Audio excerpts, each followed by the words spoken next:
বাসর রাতে আমি যখন মুখে ঘোমটা টেনে বরের অপেক্ষায় বসেছিলাম, তখন আমার বর ঘরের ভিতর ঢুকেই আমার সঙ্গে কোনো রকম কথা না বলেই প্রথমে লাইটটাকে বন্ধ করে আমার কাছে এসে আমার গায়ের চাদর সরিয়ে দেয় এবং একে একে আমার শরীরের সব গয়না খুলতে শুরু করে। তারপর আমার সঙ্গে তখন আমি বরকে বললাম, তুমি আমার সঙ্গে কথা কেন বলছো না? এবং তুমি ঘরের ভেতর ঢুকতেই আমার সঙ্গে কোনো কথা না বলেই লাইটটাকে কেন বন্ধ করে দিলে? বর তখন আমাকে অনেক জোরে জড়িয়ে ধরে বলল, আরে, আজ রাতে তো লাইট বন্ধ করেই সব কাজ হবে। তারপর বরের গলার আওয়াজ শুনতেই আমার পায়ের তলা থেকে যেন মাটি সরে যায়। তারপর গলার আওয়াজ শুনে আমি যখন বুঝতে পারি যে ওই লোকটা তো আমার বর নয়, তখন আমি তাড়াতাড়ি তাকে আমার থেকে দূরে সরিয়ে বিছানা থেকে নিচে নেমে ঘরের লাইটটা অন করতেই তাকে দেখে তো আমার মাথা পুরো ঘুরে ওঠে। কারণ যে আমাকে জড়িয়ে ধরেছিল সেই লোকটা তো আমার বর ছিলই না, সে তো আমার বরের বন্ধু ছিল। বাসর রাতে আমার বরের জায়গায় অন্য কেউ কিভাবে আসতে পেরেছিল? এবং কেনই বা আমার বরের জায়গায় অন্য কেউ এসেছিল আমার সঙ্গে বাসর রাত করার জন্য? আমার জীবনের এই সত্য ঘটনাটি শুনে আপনাদেরও চোখ দিয়ে জল আসবে। আমার জীবনের সবকিছু আজ এই গল্পের মাধ্যমে আপনাদের শোনাবো। আমি দেখতে ভীষণ সুন্দরী ছিলাম। আমার নাম আয়াত। আমি বাবা মায়ের একমাত্র কন্যা সন্তান। কলেজের পড়াশোনা শেষ করার পরে আমার জন্য একটা অনেক ভালো বিয়ের সম্বন্ধ আসে। ছেলেটা সরকারি চাকরি করত। তাই আমার বাবা ছেলের চাকরি ও ভালো পরিবার দেখে এই বিয়েটা পাকা করেছিল এবং বাবা আমার বিয়ের জন্য অনেক দামি দামি গয়না ও জামা কাপড় কিনেছিল। তারপর বিয়ের আগের দিন আমার বাবা ও মা আমাকে নিয়ে অনেক গর্বও করেছিল। বাবা মা আমাকে অনেক স্নেহ দিয়ে বলেছিল, আমার একটি মাত্র মেয়ে, তাই আমার একটি মাত্র মেয়েকে পরীর মতো করে সাজিয়ে বিদায় করব। আমার মেয়ের বিয়েতে কোনো রকম ত্রুটি রাখব না। কিন্তু বিয়ের আগের দিন রাতে আমি জীবনের সবথেকে বড় ভুলটা করেছিলাম এবং যেই ভুলের শাস্তি আমাকে এখনও পেতে হচ্ছে। যদিও বা ঘটনাটা ঘটতে আজ 6 মাস হয়ে গেছে, কিন্তু তাও আমার চরিত্রে কিন্তু কলঙ্কের দাগ রয়ে গেছে। আসলে বিয়ের আগের দিন রাত্রিবেলা আমি বাড়ি থেকে পালিয়ে গেছিলাম এবং বাড়ি থেকে পালানোর আগে বাবা মায়ের ঘরে একটা চিঠি রেখে গেছিলাম, যাতে আমি লিখেছিলাম যে বাবা মা আমাকে ক্ষমা করে দিবেন, কারণ আমি আপনাদের পছন্দের ছেলেকে কোনো মতেই বিয়ে করতে পারবো না। কারণ আমি যাকে ভালোবাসি আমি শুধু তার সঙ্গেই সংসার করতে চাই। আমি তোমাদের অনেকবার করে বলেছিলাম যে আমি ইজানকে ভালোবাসি, কিন্তু তোমরা আমার বিয়ে ইজানের সঙ্গে দিতে চাওনি। আসলে আমার বিয়ের আগের দিন রাতে আমার প্রেমিক ইজানের সঙ্গে আমি পালিয়ে গেছিলাম। এমন নয় যে আমার প্রেমিকের ব্যাপারে আমার বাবা মাকে কোনোদিন কিছু বলিনি। আমি কিন্তু আমার বাবা ও মাকে আমার প্রেমিক ইজানের ব্যাপারে বেশ কয়েকবার বলেছিলাম, কিন্তু আমার বাবা পরিষ্কারভাবে বলে দিয়েছিল যে আমার বিয়ে নাকি কোনো দিন ইজানের সঙ্গে দিবে না, কারণ আমার প্রেমিক যেহেতু বেকার ছিল এবং সে অনাথ ছিল। তাই আমার বাবা আগে থেকেই বলে দিয়েছিল যে একটা বেকার ছেলের সঙ্গে আমার বিয়ে নাকি কোনো দিন দিবে না। আমি তো আগে বাড়ি থেকে পালাতে রাজি ছিলাম না। শুধুমাত্র আমার প্রেমিকের কথার বিশ্বাস ও ভরসা করে আমি বাড়ি থেকে পালাতে বাধ্য হয়েছিলাম।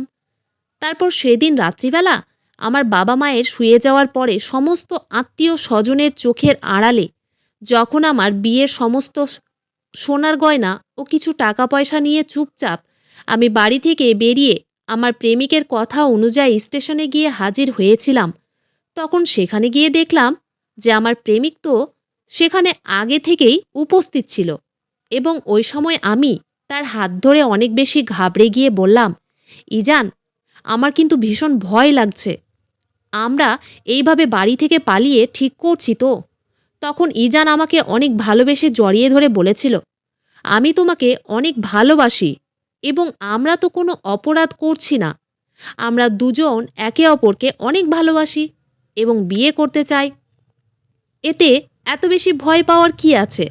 তোমার বাবাকে তো অনেকবার বলেছি যে আমি তোমাকে ভালোবাসি, কিন্তু তোমার ও আমার বিয়ের ব্যাপারে কিন্তু তোমার বাবা তো রাজি হয়নি। তাহলে আমাদের কাছে তো পালিয়ে বিয়ে করা ছাড়া আর কোনো রাস্তা নেই। তাই তুমি একদম ভয় পেও না। আমি তো আছি তোমার সঙ্গে।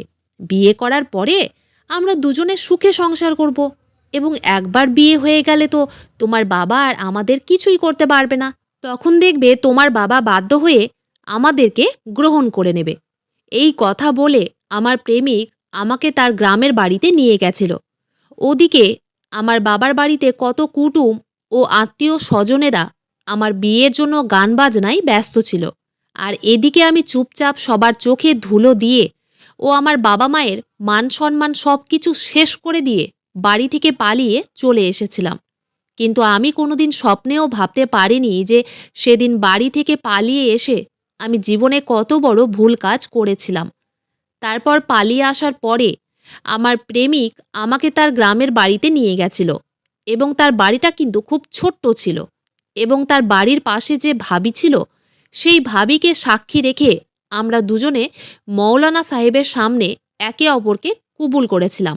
এবং আমার বরের যে প্রিয় বন্ধু ছিল সে আমাদের বিয়ের অনেক ছবিও তুলেছিল। সেখানে যাওয়ার পরে আমার বর একটা লোকের সঙ্গে আমার পরিচয় করিয়েছিল, এবং আমাদের বিয়ের দিন শুধুমাত্র ভাবি এবং ওই লোকটি আমাদেরকে আমাদের বিয়ের অনেক শুভকামনা দিয়েছিল।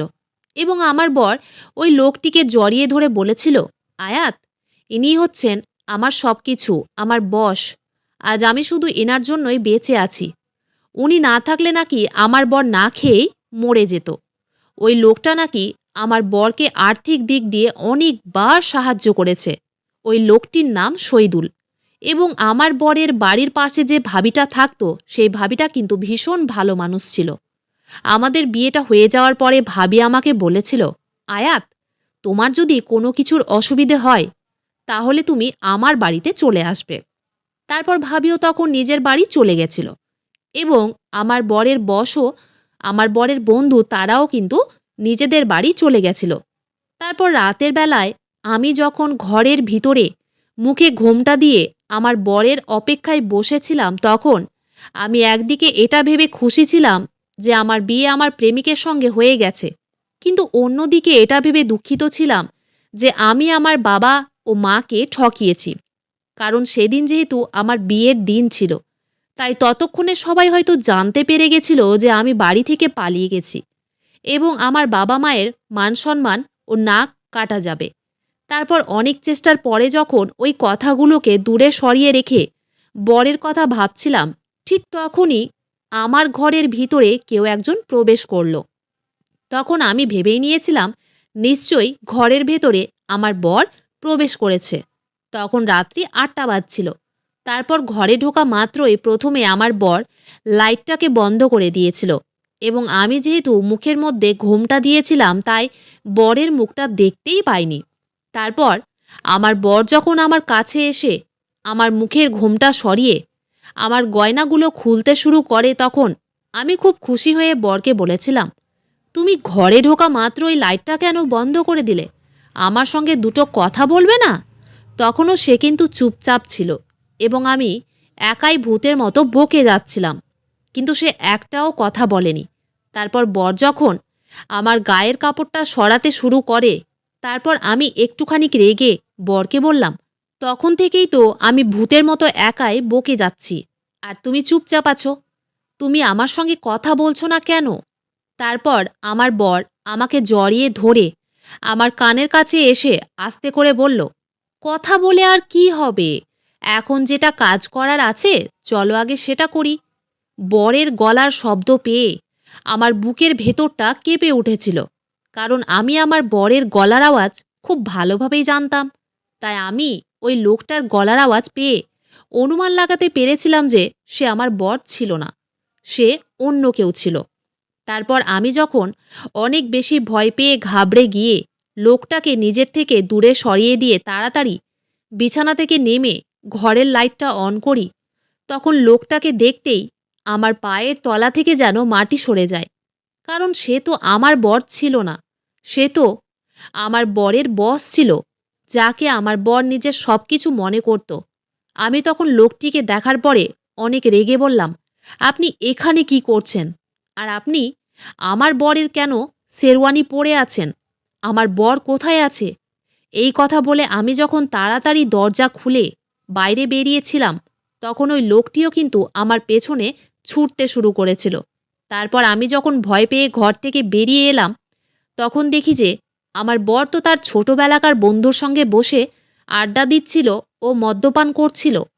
তারপর আমি যখন বরের কাছে গিয়ে বললাম, "ইজান, এসব কি হচ্ছে? তুমি এখানে আছো? আর তোমার বস আমার সঙ্গে নোংরামি করার চেষ্টা করেছে।" আমার বর তখন হেসে বলল, "কোথায় কি হচ্ছে?" আমি তখন বললাম, "তোমার বস আমাকে খুব খারাপভাবে ছোঁয়ার চেষ্টা করেছে এবং আমার সঙ্গে বাসর রাত করার চেষ্টা করেছে।"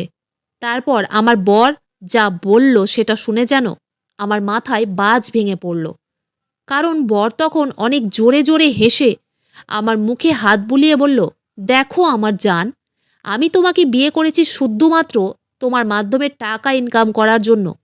আমার এই বস তোমার সঙ্গে একটা রাত কাটানোর জন্য আজ আমাকে 25,000 টাকা দিয়েছে এবং এইভাবে আমি তোমাকে দিয়ে ব্যবসা করব। আর আমিও খুব তাড়াতাড়ি বড়লোক হয়ে উঠব। ওই জন্যই তো তোমার মতো সুন্দরী মেয়েকে আমি বিয়ে করে এখানে নিয়ে এসেছি।" আমি তখন বুঝতে পারছিলাম না যে আমার সঙ্গে কি হচ্ছিল। ওই সময় বরের সব কথা শুনে আমি যেন জ্ঞানশূন্য হয়ে গেছিলাম। তারপর সবকিছু শোনার পরে আমার মাথা যেন কাজ করা বন্ধ করে দিয়েছিল। আমি তখন বরের হাতে পায়ে ধরে বললাম, "তুমি আমার সঙ্গে এরকম করতে পারো না। কারণ তুমি তো আমাকে অনেক ভালোবাসো। আর তোমার জন্যই তো আমি আমার বাবা-মাকে ঠকিয়ে বাড়ি ছেড়ে তোমার সঙ্গে পালিয়ে এসেছি।" বর তখন অনেক জোরে হেসে তার বসকে বলল, "মালিক, আপনি নিয়ে যান আপনার ময়নাকে এবং আপনি ঘরের ভিতরে গিয়ে যা ইচ্ছে তাই খেলতে পারেন। তাতে আমার কিছুই যায় আসে না। আমার শুধু টাকার সঙ্গে মতলব আছে।"